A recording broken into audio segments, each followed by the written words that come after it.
like and subscribe on the way in the door, my people. Did he think that the game was tied, or did he think that you guys had it salted away? How do I know that? Or did you discuss it at all with him at the end of the play? No. They asked me if I talked to JR about it. I said no already. I knew it was a tie game. We was down one. George Hill went up. He made the first one. We got the offensive rebound. You know, I thought we were all aware of what was going on. That's my view. So I don't know what JR was thinking. I don't know the question you're trying to ask. Fanboys, you have been warned. You may want to exit the building on this one. Because today, we are going to talk about the singular reason, in my opinion, that not only why LeBron James can never be the GOAT. To me, even if he wins another 2 or 3 championships, he can never be the GOAT, in my eyes. And also, why he shouldn't be in the top 5. Today, we are going to talk about that very reason, so buckle up. You guys heard me mention it probably on several videos now, because to me, this is the most egregious thing. But before we get into it, let's start this way. Let's talk about friends and relationships. To me, one thing that we look for in both is friends, girlfriends, wives, who are not going to quit on us when things get tough. Now, I'm not talking about abusive relationships. I'm simply talking about when things get tough. You know, are your friends there when you got money in your pockets, but the minute the money's gone, they're nowhere to be found? Is your girlfriend there when you got money in your pockets, but the minute it's gone, she's nowhere to be found? She's moving on. Is your wife there when you got money in your pockets and you're in good health? Or is she ready to leave the moment you're going through some financial difficulties and or health problems? Not quitting is a very important thing to have in any kind of relationship. And I would argue, even more so important when you are in a position of leadership. And here is where we're going to talk about LeBron James. Fanboys and fangirls all over the world. Here is where we're going to talk about the 2018 finals. When free throw was missed, J.R. Smith gets the rebound, and for whatever reason, his absent of mind, he does not put it back up and clearly is confused in that moment. However, you would have thought that the way LeBron James reacted in that moment, you would have thought that they had just lost the game. You would have thought the game was over. But if you were watching the game, you indeed know that the game was not over. It was headed into overtime. Yet, your king, fanboys, was pouting, not interacting with his teammates, not interacting with J.R. Smith. To me, the singular difference between, well, not the singular difference, one of many differences, but it all comes down to mentality, difference between LeBron James and Michael Jordan. Like I said, that had been Michael Jordan, he would have checked JR on the spot. Said, hey, JR, get your head in the game. Now let's go into this overtime and finish the job. That's what it would have been from Michael Jeffrey Jordan. But that's what it wasn't from your King, fanboys. If any one of you has an explanation for that, I would love to hear it. Yeah, like I said, LeBron, as if he was the leader that everyone tries to make him out to be, he would have been corralling the troops, getting everybody mentally ready to head into this overtime and finish the job. Not sitting on the bench lamenting as if the game was over. However, we all know that LeBron tends to have a passive-aggressive style of leadership. And this is very problematic. And I could be reaching here, but I'm going to say it anyway as a possibility. May even be the reason JR was confused in that moment. What do I mean by that? I mean this. If any of us has dealt with a passive-aggressive person, especially in a relationship, that is a confusing place to be in. You know, when your girl is mad and won't tell you why, won't say she's actually mad, but clearly something is wrong.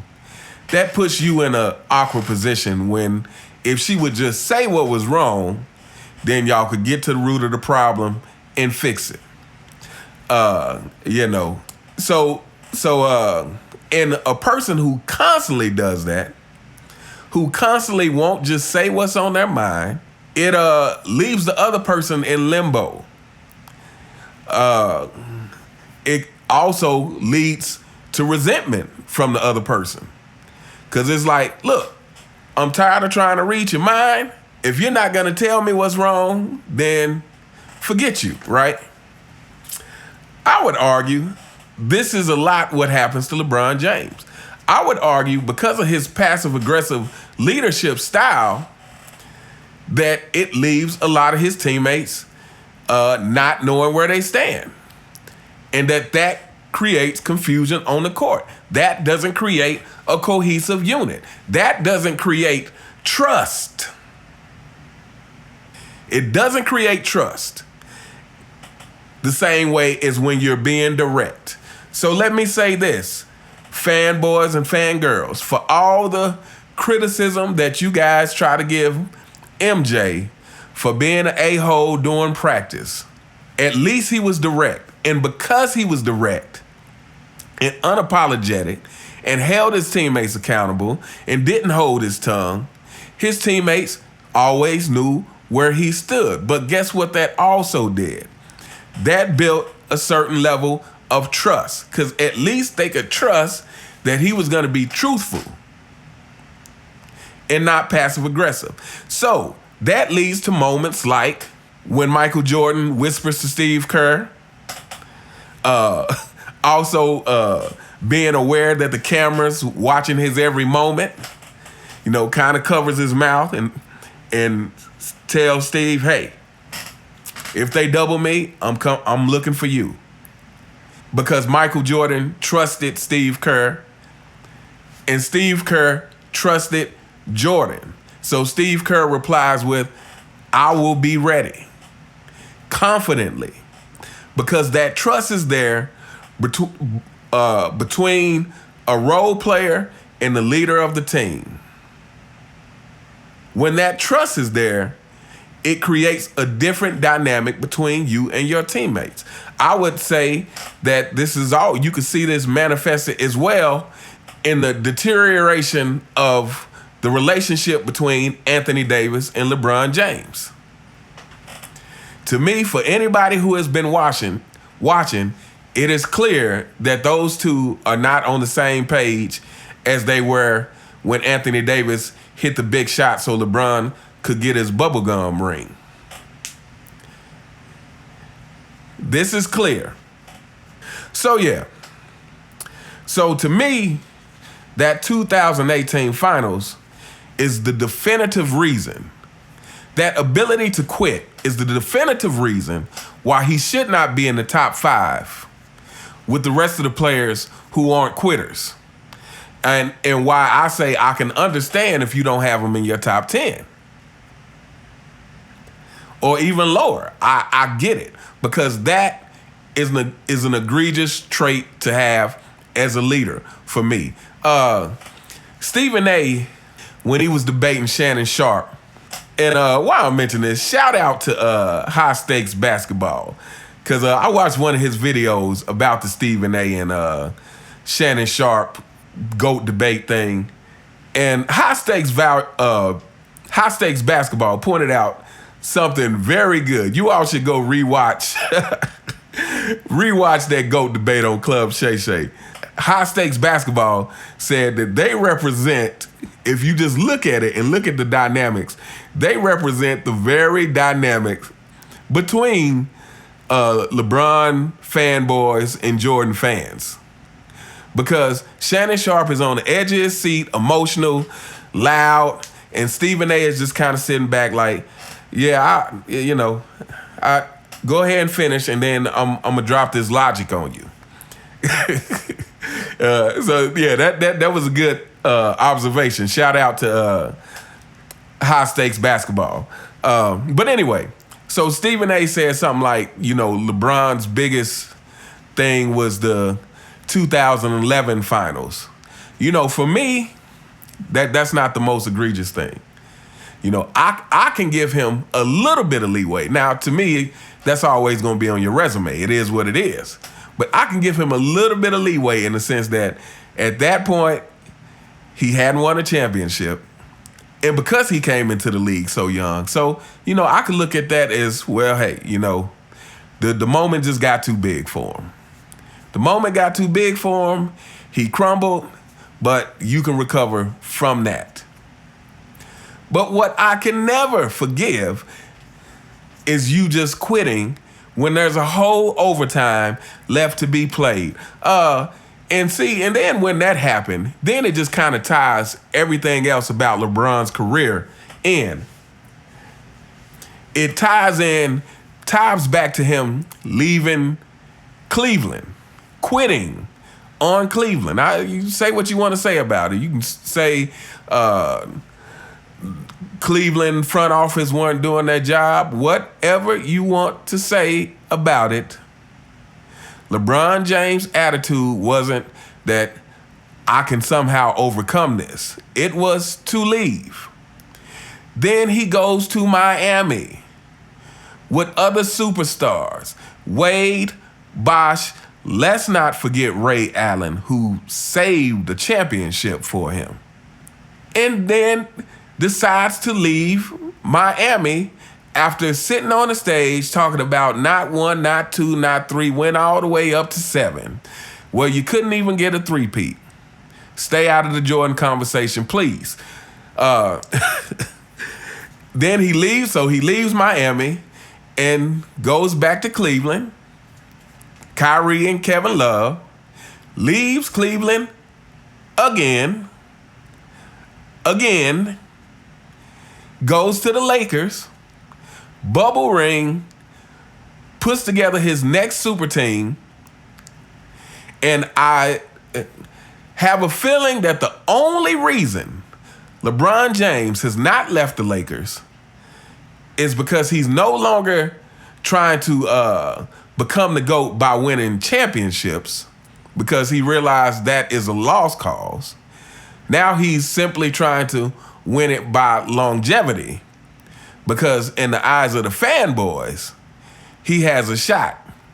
Unfortunately, you fanboys represent a very small percentage of people who think LeBron is the GOAT. So yes. So back to the 2018. And then he gets to the press conference after. And the reporters asking him about what he thought might have been going on in JR's head and whatnot. And LeBron's response is, I told you I have not talked to JR.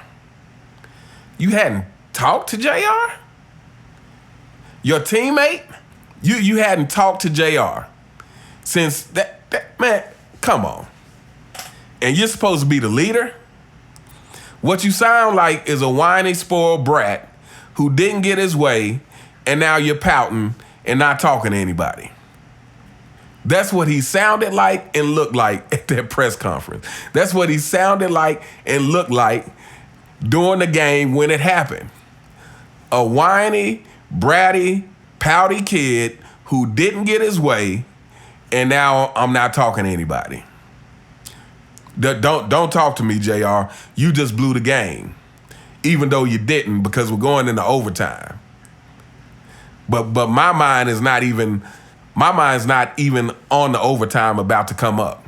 My mind is on the fact that I think you just lost us the game because obviously I don't believe we can win in overtime.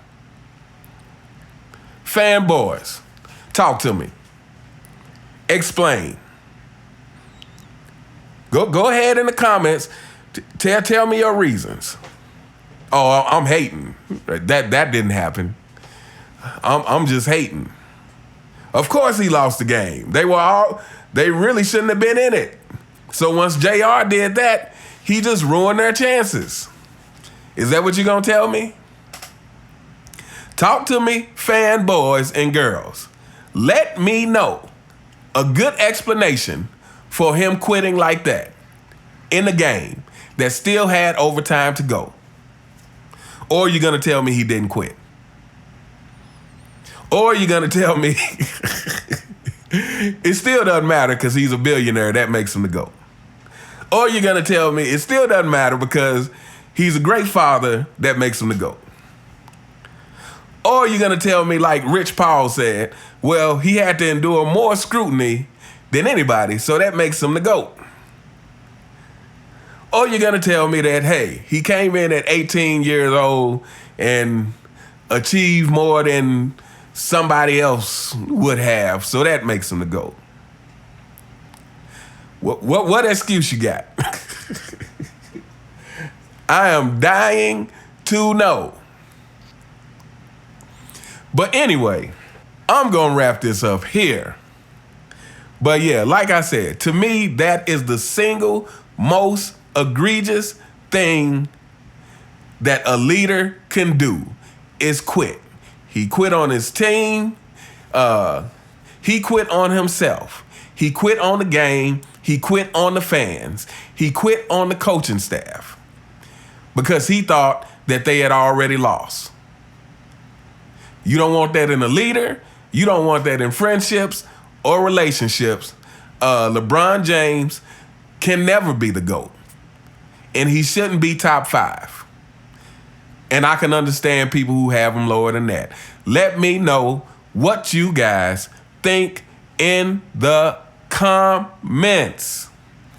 Do you think that game was inexcusable, or do you think he had plenty of excuses for why he quit on his team?